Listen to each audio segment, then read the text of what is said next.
So Kristen is going to be joining me on the platform for the next several weeks. Kristen has a master's degree and a calling. She's fully equipped. Y'all give it up for the First Lady. Come on up here, good-looking thing. You. Thanks. Morning, y'all. Good morning. Look at you. She's got a master's degree in marriage and family therapy, but more than just head knowledge, she's got a heart for this stuff. And I thought it would be wise for us to just kind of go through family life together because, listen, as 2020 gets more crazy, I think we need to focus more and more on our families. Because there's all kind of things trying to destroy us. And other people are taking 2020 and using it for vision series and all that. But in my heart, I felt like it was time for us to focus on what's important. And so we're going to go through several topics over the next few weeks. Today, we're going to be going over time management. Time management. How we manage our time. Is there anybody in the house this morning who stays busy? Could you just hold your hand up real quick and let me just see who stays busy? Yeah. How many of you feel that you're too busy? Yeah, the same ones. Yeah. So we're gonna address that today as much as we can. If we have stuff left over, then we'll address it again next week. But we're going to start today with time management. There's two areas that we feel like have impacted our lives when it comes to time management. The first one is the drive that we have to excel and to be who we are. That takes an awful lot of time out of our schedule.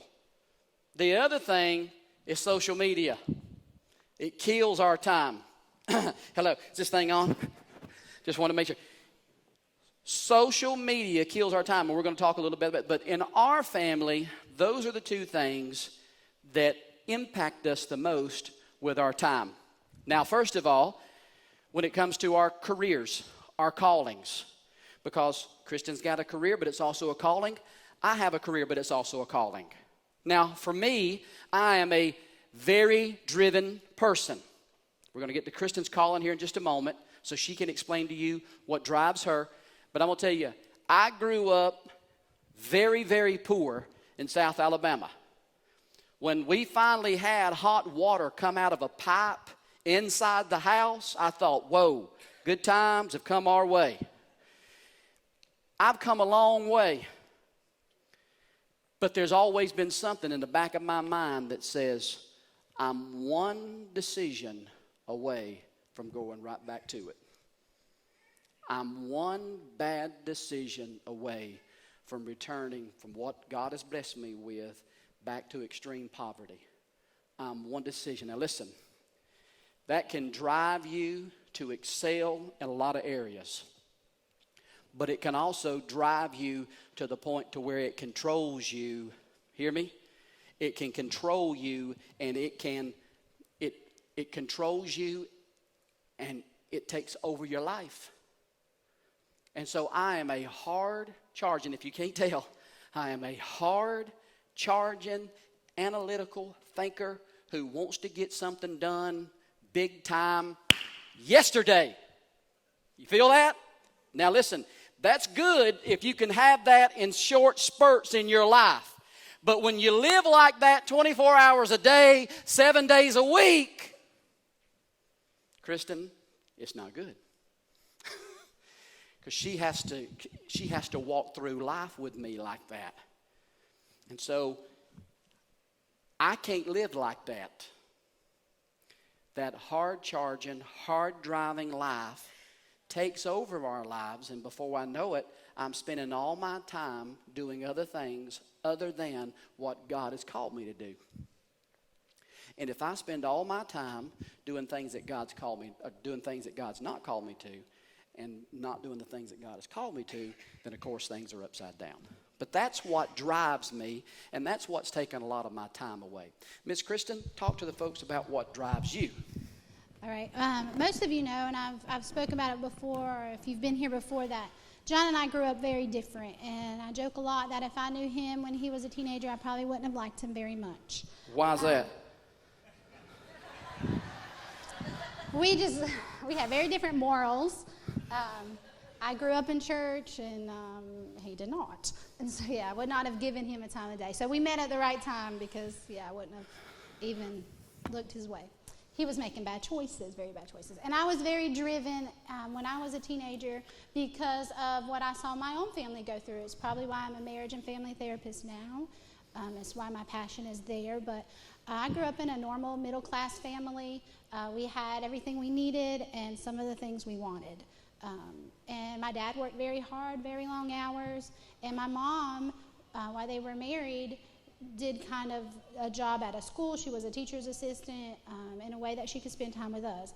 But my parents divorced when I was about 14, and I saw my mom have to return to a job that she did not like, that she did not enjoy, and we struggled financially after they separated.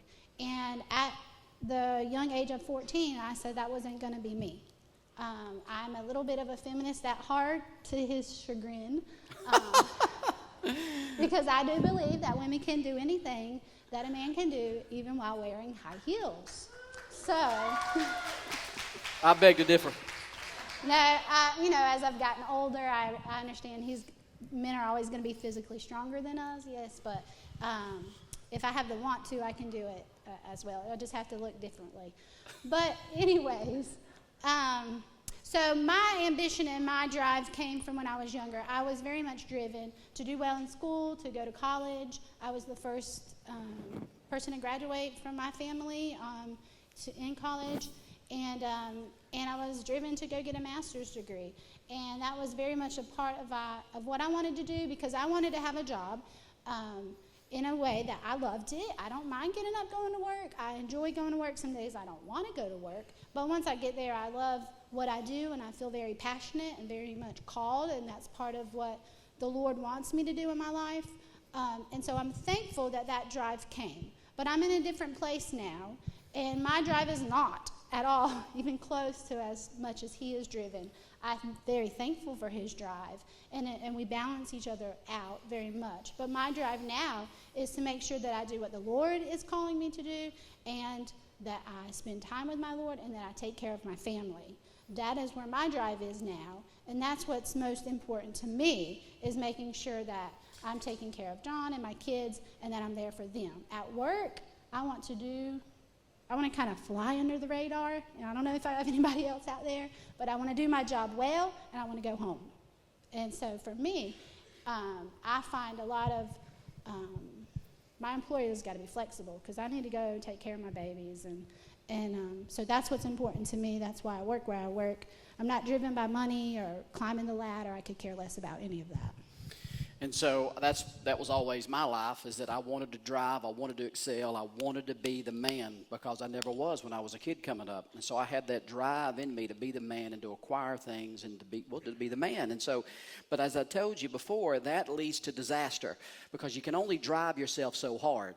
You know what I mean? And it's unrelenting pressure. And so Kristen had to deal with that. My children had to deal with that. And so it just, over time, those things catch up with you, and you got to put on the brakes. Now, you can't come to a complete stop. Hello? You cannot come to a complete stop. If you talk to an engineer who drives a train for a living, and he'll tell you, as you're going down the tracks, okay, and you get to a curve, if you're going too fast and you go around the curve, what's going to happen? You're going to derail. But the same engineer will also tell you that if you're driving down the railroad tracks in a train and you get to a turn and you go around the train tracks and you go around the curve too slow, you know what happens? You derail. So you can't come to a complete stop in our lives, because we have jobs and we have callings and we have careers. So you have to manage what you've got, because you just can't listen. There's been times I wanted to join the circus and run away. Can I get a witness? But you can't do that.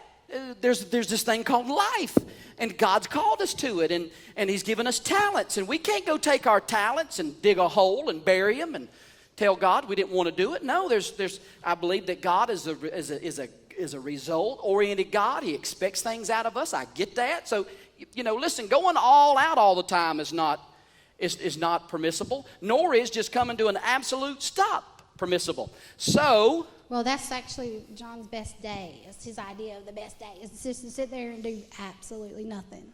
Amen. I know. I'm like, that's not real. Can anybody get a witness? Can I get a witness in the house? Can I have somebody identify with me that you travel and you go so hard that the best day is you wake up and you stay in your pajamas all day with coffee and a TV, binge watching something? Can I get a witness in the house today? Don't listen. Kristen says, you're not doing anything. Kristen, you asked me to pick my socks up. That's doing something. Luckily, I do the laundry, or he would have no clean clothes. Yeah, she does all the laundry because, I'm just not going to do it. So, I'm not. It's just not. Listen, it will stay there. That thing will grow mold. It'll stand up on its own in the corner before I do anything with it. I'm just not going to do it. So, I'm going all day long. Like yesterday, we were way too busy yesterday. Way too busy. I had my mind to get up yesterday and do nothing and then watch football, which is doing something. Yesterday afternoon. And I finally sat down last night like at 8, and I said, Kristen, this is not what I've got, because this is my verse for this year, okay? This is my verse this year, right here, coming up on the screen right now. This is my verse. Make it my goal to live a quiet life. That's my goal for 2020. Do everything I can to live a quiet life. And then one more. Here's one more that's going to supplement that. One handful of rest is better than 2 fistfuls of labor. Okay, that's out of Ecclesiastes. So I'm putting the brake on. I'm not coming to a complete stop, but I'm putting the brake on. So Kristen and I, we had to sit down. We're like, all right, look, we've got to change our life because it's not working for us no more. We got to change our life. So what are we going to do? We've got to pick and choose what's important for us. Now, how many of you know there's an Old Testament character in the Old Testament? His name is Nehemiah. Anybody ever heard of Nehemiah? Nehemiah was a man who was chosen by a secular king in Babylon to go back and rebuild Jerusalem. The temple walls, the gates of the city, everything had been destroyed. And if you don't know, back when they had city-states, if you didn't have a wall, if you didn't have gates, you were in terrible shape. People could come in and plunder. You had no protection. You had nothing. The best thing that I've heard it equated to is anybody when they were young, when they got in trouble, that your mom and daddy took your bedroom door off the hinges? I may have threatened that. Have you ever? So when you take a kid's bedroom door off the hinges, and they've got no door to shut, they've got no privacy, they've got nothing. You just walk in and out. Listen, for a kid, that is mortifying. They've got no privacy. They've got nothing. Parents, I'm giving you something. I'm putting an arrow in your quiver this morning. You can threaten to take that door off that teenager's door and say, look, around here, I own the air you breathe.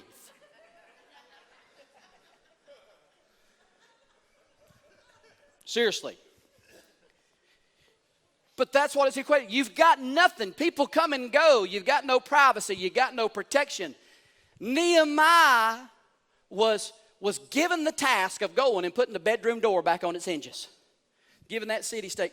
But people were constantly coming, trying to get him to do things other than what he had been given the task to do. Okay? And every day people kept coming, hey, well, I need this. Hey, I need that. And I think I've got a verse of scripture, at least it was supposed to be back there, out of Nehemiah.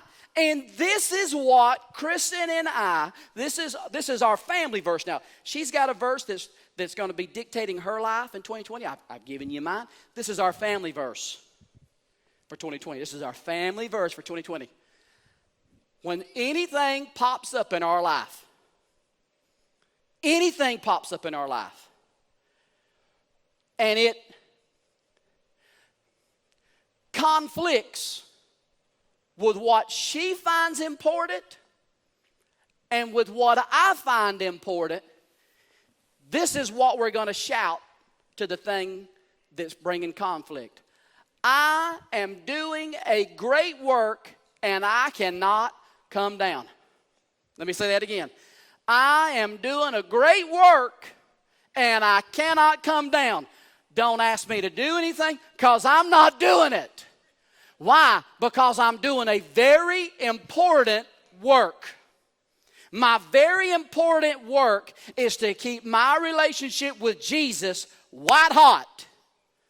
I got to keep my relationship with the Lord right. I got to keep my relationship with my wife right. I've got to keep my relationship with my children right. And then everything else is just going to fall into place after that. So anytime there is a conflict that comes my way, okay, Kristen and I have made up our minds that this is what we're going to say to it. I am doing a great work, and I cannot come down. Kristen, talk to us. There was a book that you read, and I think it's called My Best Yes. The Best Yes. The Best Yes. A lot of people refer to it My Best Yes. It's by Lisa Turcos. I don't even know how to say her last name. Turcott. Yeah, there you go. She wrote it many years ago, and so I've been delivered from saying yes too much for a little bit, but I have not always done that with the things in the church or with my close friends or people or my family, in that I've not always said, this is my top priority. This is what I need to do. This is the passions that God has given me. This is where He wants me to go in my life. And these are the things that are most important for me to do.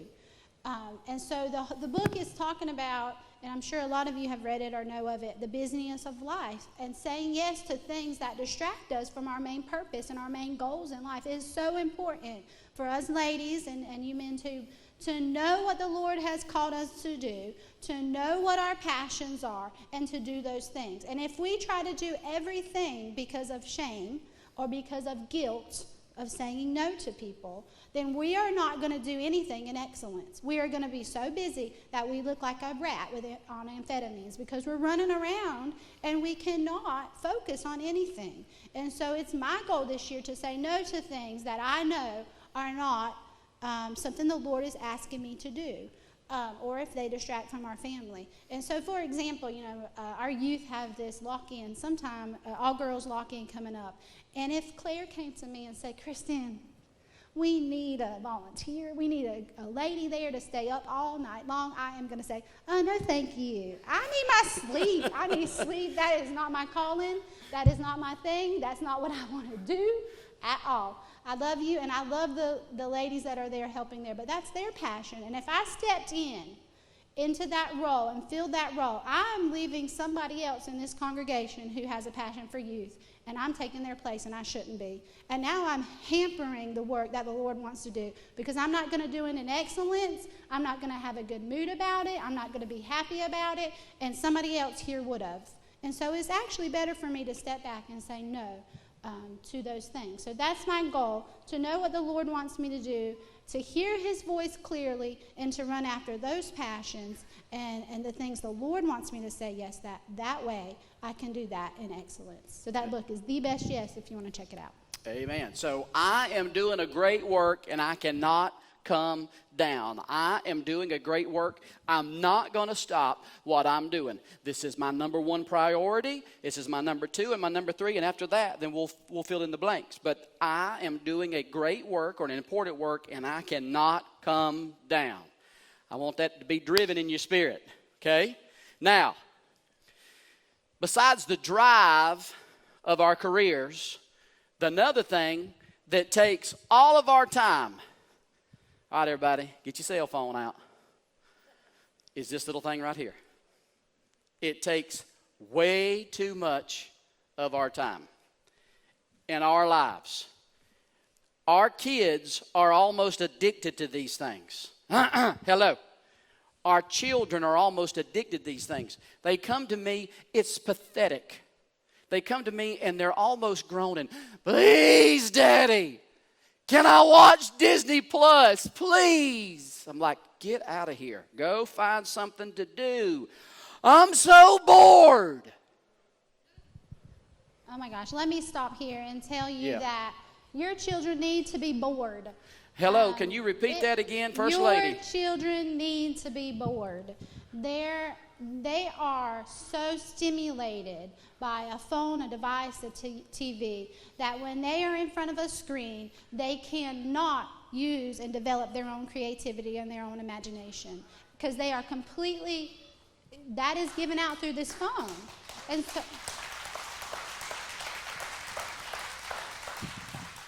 I can't tell you, I work with children and their family, that's what I do, and I cannot tell you how many kids do not know how to sit and be still. And it is important to teach your kids. I wish my oldest cannot sit and be still. She cannot. And I got a belt right here. I know, you mess up with your first one, I'm telling you, you do. But I didn't know this then. I didn't know this, that I needed to teach her how to sit and be still. And the devices are robbing them of their ability to focus. And so if you want your kid to grow up and have some creativity and some intuition and some ability to focus and work through things, take away Get the them off cell that phone. thing. Get them off of it. Take them away. Let them be bored. They need to so sit bored. and be bored and be able to think and process their own Reflect. life and to dream. That's right. Because here's the thing. Every week, while I'm standing right there, right in the middle of worship, happened this morning, there's a little thing that comes on my telephone that says, it lets me know how much screen time I've had for the week. And typically mine is 7 hours and some minutes to 8 hours and some minutes. So typically I spend about 1 hour a day looking at a phone. That's not too bad. I can do better. But an hour a day is not too bad. But I can do better. Now, let me tell you how bad things have gotten. When Alexander Graham Bell created the telephone, from the time he created the telephone until the time the majority, now that's just over 50%. So let me repeat myself. From the time Alexander Graham Bell created the telephone until the time that the majority, just over 50% of American homes had a telephone in their home, it took 85 years. 85 years it took from the invention of the telephone until just over 50% of American homes had a telephone in their house.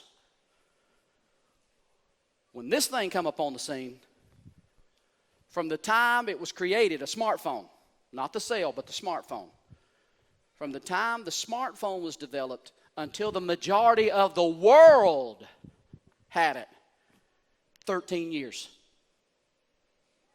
13 years. And people are studying the brain and they're studying the mind and they're trying to figure out what it's doing to our minds, because we've never had speed at this capacity before. So the thing now is called speed begets speed. Speed begets speed. Or in other words, if you don't know what begets means, speed gives birth to speed. So what we do is we get into this thing where I post something, right? And Kristen can tell you, because she studied it, you start posting things on here, you want likes. And every time you see a like, there's an endorphin in your mind that's released. And it's the same endorphin that's released when you take crack. Did you hear what I just said? When you look and see likes on your phone, the endorphins that are released in your brains are the same endorphins that are released in your brain when you hit drugs. And people who study the mind are looking at it and they say we are not designed and built for it.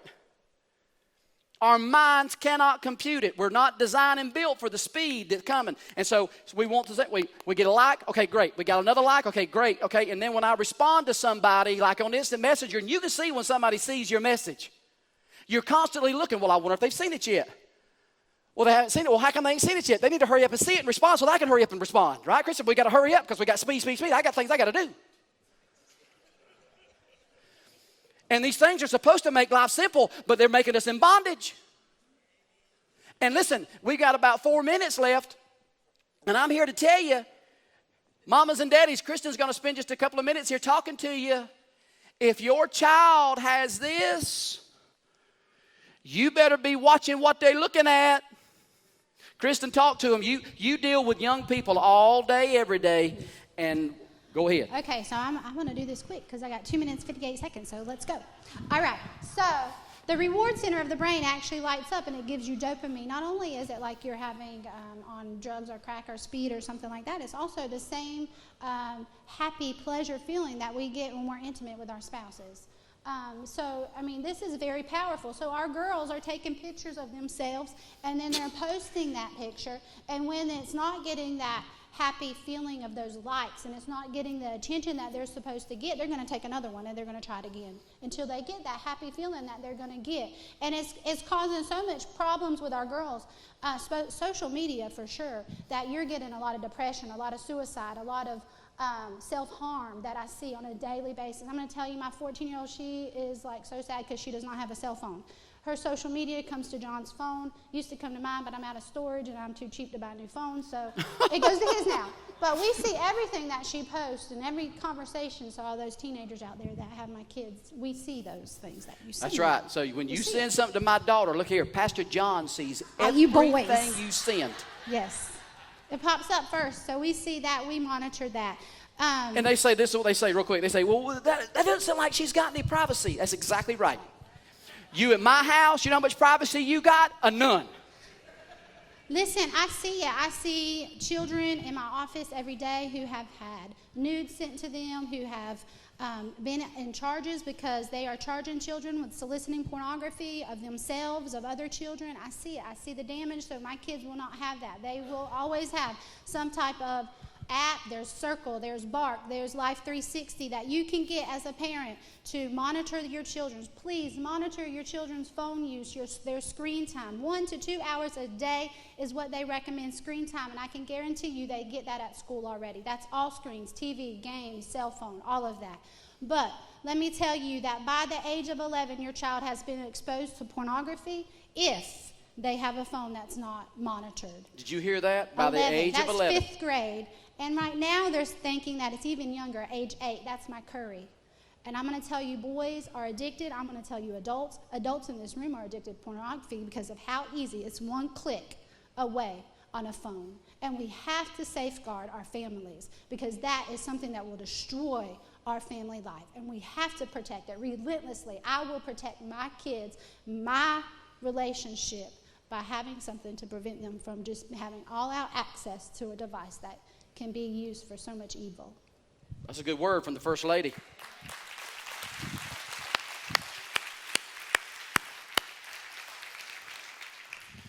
Is our family perfect? Yes. No, it's not. But we're striving, okay? And we're right there in the boat with you. But hey, I want to leave you with this again. We are doing an important work, and we cannot come down. We are doing an important work, and we cannot come down. We are doing an important work, and we cannot come down.